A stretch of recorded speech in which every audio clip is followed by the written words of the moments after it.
मैं आप सबका आज प्रेस वार्ता के लिए हार्दिक स्वागत अभिनंदन करता हूं। और हमारे गोहाना जिला के अध्यक्ष विजेंद्र मलिक जी भी हैं, आजाद सिंह नेहरा जी हैं, देवेंद्र दत्ता जी हैं और हमारे नरेंद्र भारती जी हैं, हमारे गरम दल के नेता। और क्योंकि आप सबने देखा है कि जब से तीसरी बार भारतीय जनता पार्टी की सरकार देश के लोकप्रिय प्रधानमंत्री नरेंद्र मोदी जी के नेतृत्व में बनी है, तब से कांग्रेस पार्टी के नेता पूरी तरह से हताश नजर आते हैं और अनेक कई कई प्रकार की एक झूठी योजना बना के और झूठ का भ्रम जनता में फैलाने का काम करते हैं। इसी प्रकार का एक जनता के अंदर नेशनल हेराल्ड का जो मामला है, जो इसकी सच्चाई है, उस सच्चाई को छुपाते हुए गलत एंगल के साथ कांग्रेस के नेता, जो एक सरकारी एजेंसी है, उसके बारे में भ्रामक प्रचार करते हैं। मैं इस नेशनल हेराल्ड का जो मामला है, ये क्या है, इसके बारे में विस्तार से आपसे आज बात साझा करूंगा। देश के पहले प्रधानमंत्री पंडित जवाहरलाल नेहरू, जो आजादी के बाद 1947 में देश के प्रधानमंत्री बने थे, उन्होंने 20 नवंबर 1937 को, जब हमारा देश आजाद नहीं था, आजादी से पहले 20 नवंबर 1937 को एसोसिएटेड जर्नल लिमिटेड यानी एजेएल का गठन किया। और एजेएल के अंतर्गत, जो अंग्रेजी के अंदर नेशनल हेराल्ड के नाम से एक अखबार छपता था, हिंदी के अंदर नवजीवन के नाम से अखबार छपता था और उर्दू की भाषा में कौमी आवाज समाचार पत्र प्रकाशित होता था। और एजेएल पर मालिकाना हक कभी भी पंडित जवाहरलाल नेहरू ने कभी भी प्रधानमंत्री रहते हुए भी और उससे पहले भी कभी भी मालिकाना हक अपना उस पर नहीं जताया। क्योंकि 5000 जो स्वतंत्रता सेनानी हैं, वो इस एजेएल के शेयर होल्डर थे। अखबार के प्रकाशन के लिए एजेएल को कई शहरों में सस्ते दामों पर सरकारों से जमीनें मिली आजादी के बाद, क्योंकि पंडित जवाहरलाल नेहरू ने इस का गठन किया था एजेएल का। और जब उनकी सरकार थी, उनकी सरकार ने बहुत सारे शहरों में पूरे देश में उनके नाम से सरकारी जमीनें अलॉट की थी। 1956 में एजेएल को गैर व्यावसायिक कंपनी के तौर पर स्थापित किया गया। ये 1956 की बात है। और कंपनी एक्ट धारा 25 से कर मुक्त कर दिया गया। कंपनी धीरे धीरे घाटे में चली गई। साल 2008 तक एजेएल पर 90 करोड़ रुपए से ज्यादा का कर्ज चढ़ गया। तब एजेएल ने फैसला किया कि अब समाचार पत्रों का प्रकाशन नहीं किया जाएगा। अखबारों का प्रकाशन बंद करने के बाद एजेएल प्रॉपर्टी बिजनेस में उतरी। 2010 में सोनिया गांधी और राहुल गांधी की एंट्री इस एजेएल ग्रुप में होती है। और 2010 में सोनिया गांधी और राहुल गांधी एजेएल के 1057 शेयर धारक थे। दोनों 1057 शेयरों के शेयर धारक थे। इसी वर्ष 5 लाख रुपए से कांग्रेस ने यंग इंडिया लिमिटेड कंपनी बढ़ाई। इसमें तत्कालीन कांग्रेस पार्टी के महासचिव राहुल गांधी डायरेक्टर के रूप में शामिल हुए। कंपनी में 76% हिस्सेदारी राहुल गांधी और उनकी माता सोनिया गांधी 38% के शेयर होल्डर के माध्यम से 76% की हिस्सेदारी रही और इन्होंने अपने पास में रखी। शेष 24% कांग्रेस नेताओं मोतीलाल वोरा और ऑस्कर फर्नांडिस, दोनों का जो निधन हो चुका है, ये 24% जो शेयर होल्डर थे, ये दोनों नेता थे, मोतीलाल वोरा और ऑस्कर फर्नांडिस। इसके बाद एजेएल के 10-10 रुपए के 9 करोड़ शेयर वाईआईएल को दे दिए गए और इसके बदले यंग इंडिया को कांग्रेस का लोन चुकाना था। 9 करोड़ शेयर के साथ यंग इंडिया को इस कंपनी के 99% शेयर हासिल हो गए। इस तरह कांग्रेस ने 26 फरवरी 2011 को इसकी 90 करोड़ रुपए की देनदारियों को अपने जिम्मे ले लिया। ये कांग्रेस पार्टी ने 26 फरवरी 2011 को जो 90 करोड़ रुपए की देनदारी थी उसको अपने जिम्मे कर लिया। बाद में कांग्रेस पार्टी ने 90 करोड़ का लोन भी माफ कर दिया, क्योंकि उनकी सरकार थी। उस सरकार में रहते हुए सरकार ने उस लोन को माफ कर दिया, यानी यंग इंडिया लिमिटेड को मुफ्त में एजेएल का स्वामित्व मिल गया। बगैर पैसा खर्च किए जो यंग इंडिया लिमिटेड कंपनी उन्होंने बाद में बनाई थी, वो उसकी मालिक बन गई एजेएल कंपनी। कांग्रेस ने एजेएल की होल्डिंग इस लोन के एवज में यंग इंडिया लिमिटेड को ट्रांसफर कर दिया। मतलब बिना शेयर धारकों को विश्वास में लिए इनके शेयर को यंग इंडिया लिमिटेड में ट्रांसफर कर दिया गया।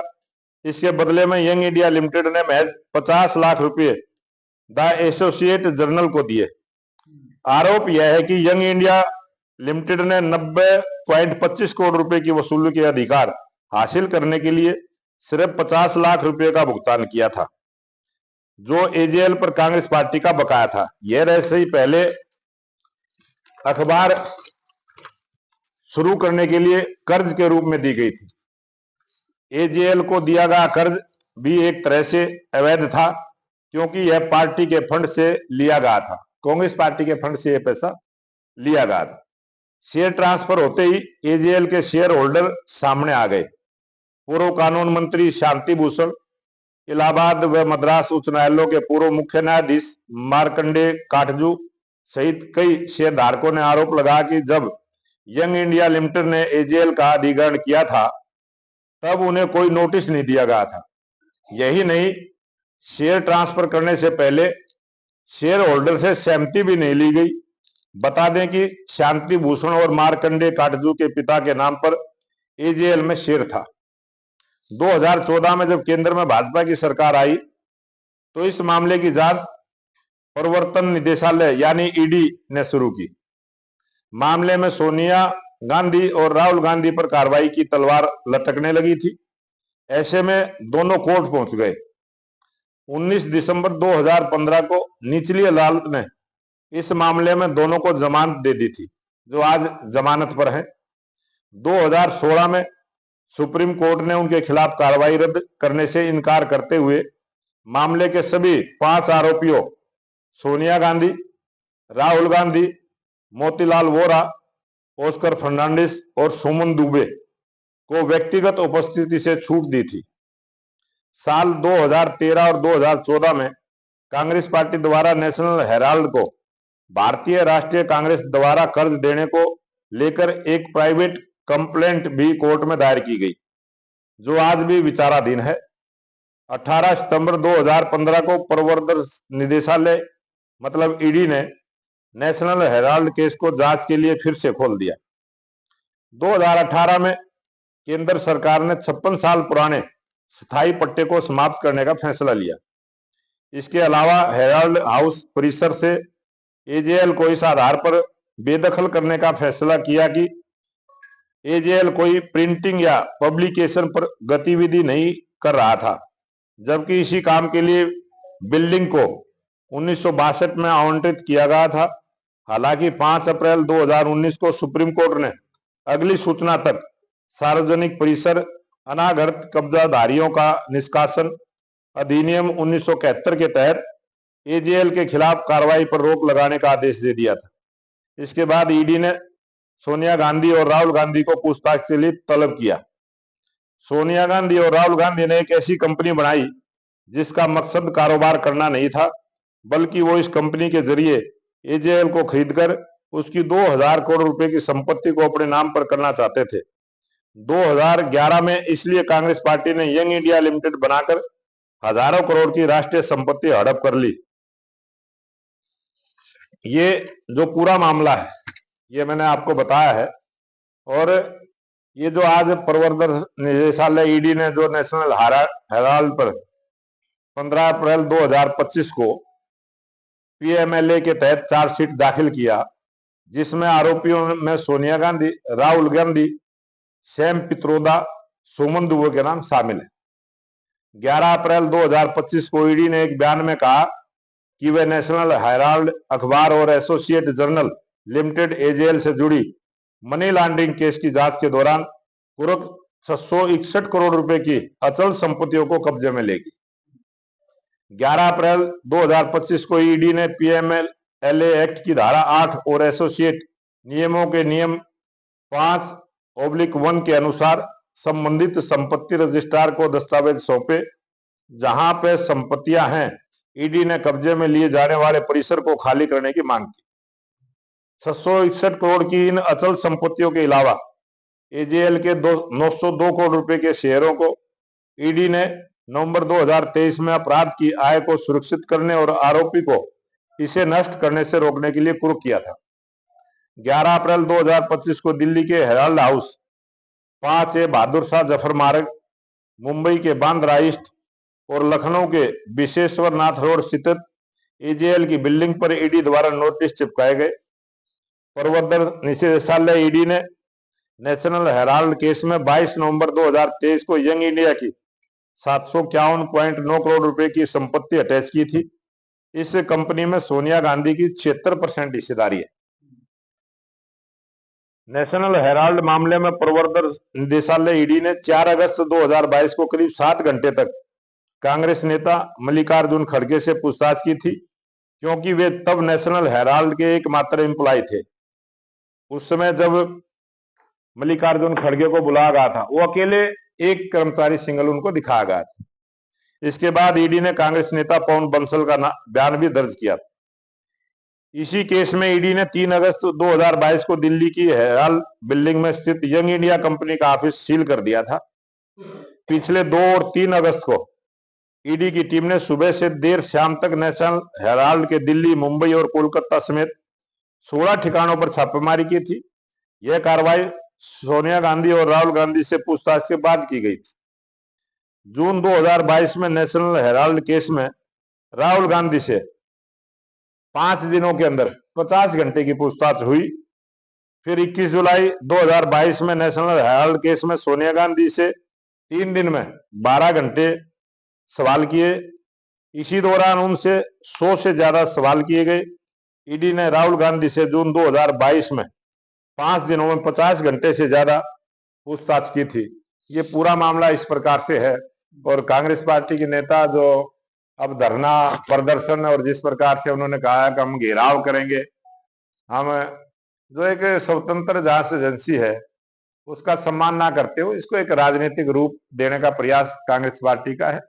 और आज मैंने इसीलिए आज आप सबसे बात की है कि इसकी सच्चाई जनता तक जाए और जनता को सच्चाई का पता लगे। देखिए, कांग्रेस का आरोप है कि आपने ईडी का दुरुपयोग किया है। ये मैंने जो आपको बताया है कि जो आजादी से पहले जिस एजेएल ग्रुप को बनाया गया और जिस काम के लिए बनाया गया उसके बारे में किस प्रकार से इसमें सारा परिवर्तन हुआ वो मैंने पूरा विस्तार से बताया। अगर कांग्रेस ने कोई सवाल करना है तो जो बात मैंने प्रेस के सामने रखी है इनका जवाब दे, जनता को जवाब दे कि इसमें कहीं कोई झूठ है क्या। अगर ये सच है तो इस सच का सामना करे। जिस प्रकार से उन्होंने सरकार में रहते हुए सरकारी पैसे का दुरुपयोग किया है और एक निजी कंपनी को इतनी बड़ी मोटी रकम, करोड़ों की रकम जो ट्रांसफर करते हुए और सीधा कांग्रेस पार्टी को लाभ पहुंचाने का जो काम किया, जो कांग्रेस की सरकार ने किया, और जो एक कंपनी जिस काम के लिए बनाई गई थी उसको फायदा पहुंचाने के लिए जो यंग इंडिया लिमिटेड कंपनी के नाम से जो इन्होंने एक बड़ा खेल किया है उस पर जवाब देना चाहिए और सच्चाई को स्वीकार करना चाहिए। मैं कांग्रेस से निवेदन करता हूं। है जी, चार्जशीट सोनिया गांधी और पित्रोदा के खिलाफ चार्जशीट 700 करोड़ रुपए की ईडी ने संपत्ति अटैच की है दिल्ली, लखनऊ और मुंबई। बिल्कुल। लेकिन उसके बाद कांग्रेस का आरोप है कि ईडी का दुरुपयोग करने के बाद भाजपा ने ये सब कार्रवाई करवाई है, लेकिन जब भाजपा के नेताओं पे कार्रवाई नहीं करती है तो वो चुपके से फाइलों को दबा दिया जाता है। ये आरोप राजनीतिक आरोप है, वो कांग्रेस लगाती रहती है और यही कांग्रेस का शुरू से आखिर तक यही चला हुआ है कि वो एक झूठे आरोप लगाना और अपने सुर्खियों में बने रहना, ये कांग्रेस की आदत बनी। गुरुग्राम में लैंड डील मामले में रॉबर्ट वोड्रा भी आज जो है पहुंचे हैं और प्रियंका गांधी उनको खुद छोड़ने आई और उसके बाद जो बात यही लगातार चल रही है, उन्होंने कहा कि जानबूझ के चाहे सोनिया गांधी है, राहुल गांधी है और या प्रियंका गांधी का परिवार है, रॉबर्ट वाड्रा है, हम जांच में सहयोग करें लेकिन जानबूझ के निशान जो है वो किया जा रहा, आरोप सिद्ध करने के ये कोई भी कहीं भी आज इतने मीडिया के बंधु यहाँ उपस्थित हैं और हर जगह कहीं भी किसी के खिलाफ कोई सरकारी एजेंसी कोई काम करती है वो तुरंत मीडिया में आता है और सबको अपनी बात रखने का हक है। लेकिन जिस प्रकार से बनावटी बातें कांग्रेस के नेता करते हैं और जिस प्रकार से संपत्तियों में बहुत बड़ा घोटाला कांग्रेस पार्टी करती रही, ये सारा उस घोटाले से जुड़ा हुआ मामला है और इसको पर्दा डालने के लिए कांग्रेस पार्टी तरह तरह के आरोप लगाती है।